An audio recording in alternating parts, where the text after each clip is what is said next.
How will the election impact the real estate market?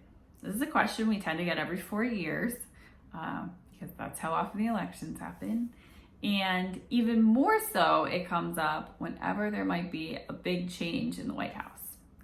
And there's two ways to look at this question. I think that the first way to look at it is through data and how many potential home sales will result directly from employees moving into office or out of office or anything relating to government employment that's tied to the election. That's one side of it.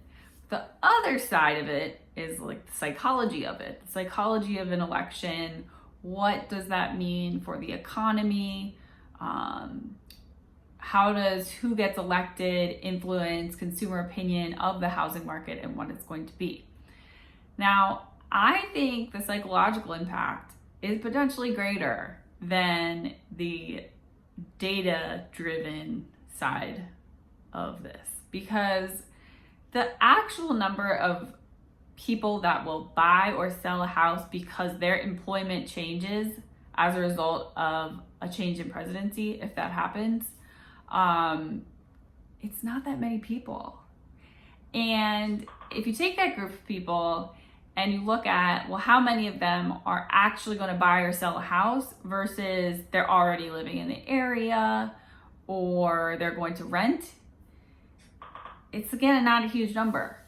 So I know that there's a common opinion here in DC where every time there's a new presidency, there's like this massive shift in the housing market. But at the end of the day, the data doesn't really show that, although our data is limited because this doesn't happen very often.